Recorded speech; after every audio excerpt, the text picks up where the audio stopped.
study. When she has time, she loves to write essays. She likes to read poems. She's a mother, as she always tells me on her end of her emails, mother of 5. She's wonderful that way. She lives in Federal Way. She loves traveling, nature, listening to jazz, tea ceremony, and of course, watching movies. And her favorite motto is, do to others as they do unto you. Let's introduce our president, Joyce. You don't need to be a president to be introduced as a speaker. This is an honor to come back, and thank you so much for teaching us new word, discombobulate. I want to use much, but there's kind of a tongue twist. Yes, it is. Well, yeah, last night, Tran texted me that she cannot make the meeting, so I just take her place because it was too late for everybody. So my speech was not that much organized, but I'm very happy to be here. And I'm gonna start timing now.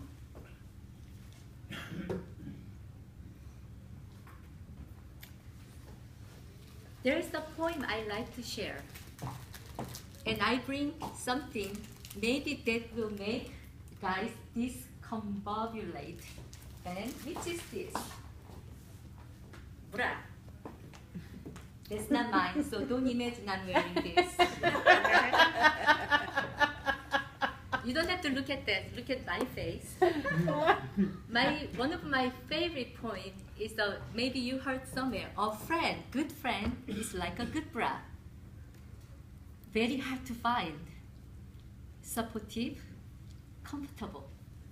Always lifts you up, and never let you hanging down, or never let you down, and make you look good all the time. And most of all, very close to your heart all the time. Today, the title is Do You Have That Person? That's my speech title. I would like to share with you one story. Probably Lua is here, she's witness, but she probably forgot what happened.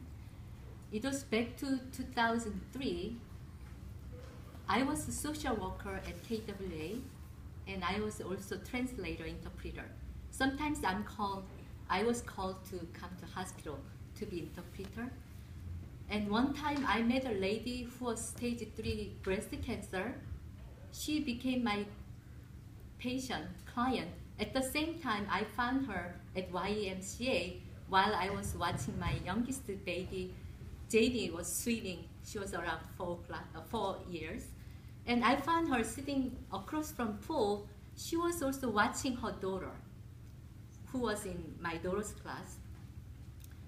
She didn't have any hair. She was wearing hat. And what bothers me at the time, what discombobulated me was that she was wearing always red shirts. Because it's easy for her to open front and do receive chemotherapy, I know.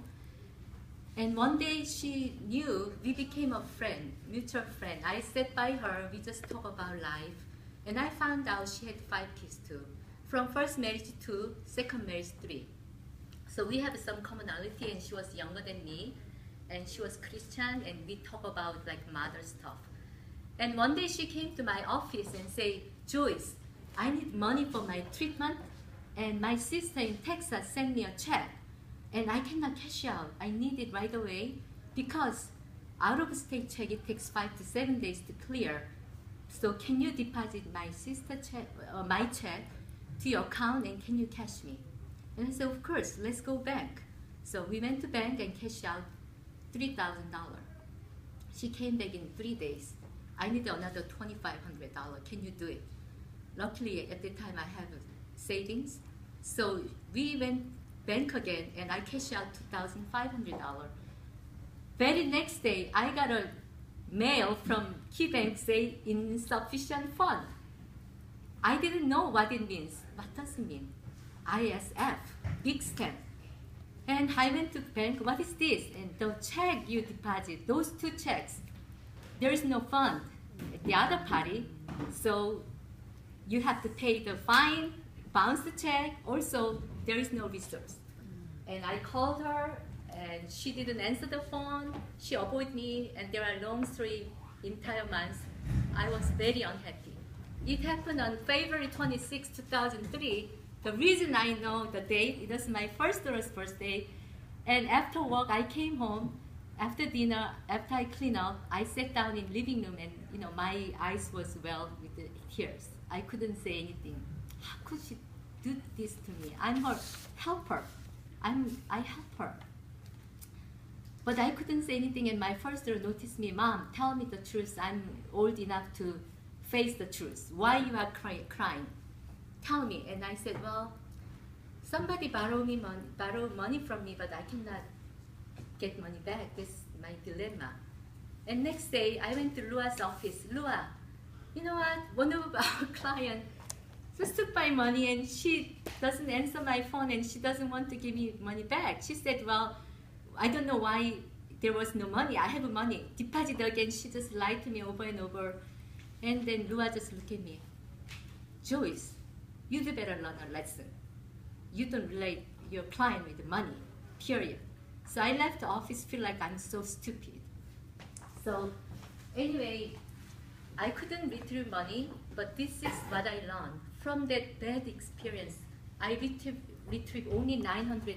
Each time I call begging her, can you bring me my money? I need the money.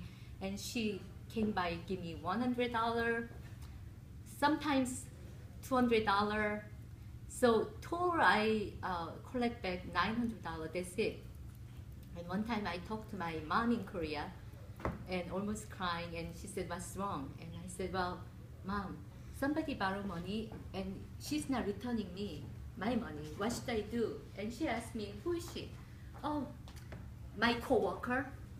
My mother told me, Joyce, don't ask any single dollar from your co-worker. If she give you $1, say thank you and give a deep bow. You are learning big life lesson. You are surrounded by good Christian. You never had this kind of experience, but there are tons of business people, they file bankruptcy and they are dying because they are losing $1 million. Your money compared to their money is nothing.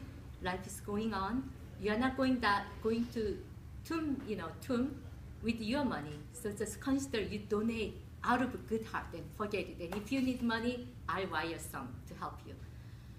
But after that, when I shared this story, one of my friends, Grace, came to me, and she saw me how many times I was crying, talking about that experience. She just, Joyce, she gave me one piece of blank check. This is blank check I signed. You can enter whatever amount you need it right away. I'm not rich, but I think I can help you some, one time. Oh my God, I was in need of money at the time. I wrote down $1,250 and cashed out and used for my life.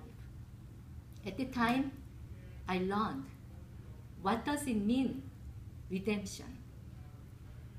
I never thought about the term, what it means deeply inside my heart, redemption. Grace you receive, which you cannot pay back. Jesus, friends, your mom who gave you birth. I realized that from this bad experience, negative experience, I learned a lot about life.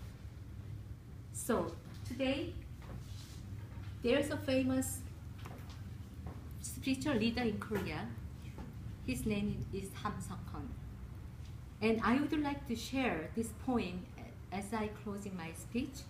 And I translate into English, my poor English. I wish I could do better, but there's a point, and please listen.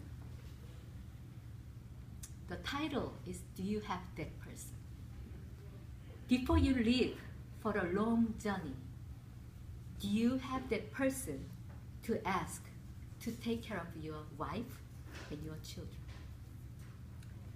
When you are cast out from entire world and everybody's blaming you, and you are in the deepest loneliness, do you have that person who will be next to you and rubbing you back?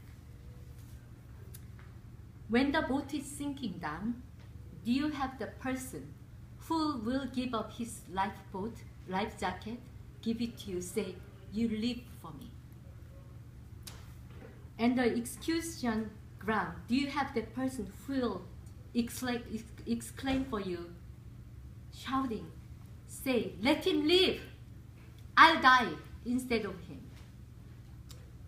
At the last moment of your deathbed, do you have the person who can make you smile just thinking about him? Although entire world is agreeing with you, but do you have the person who will say to you, no, so you can get over temptation? Do you have that person in your life? Or are you the person for someone? Thank you, Toastmasters, fellow members.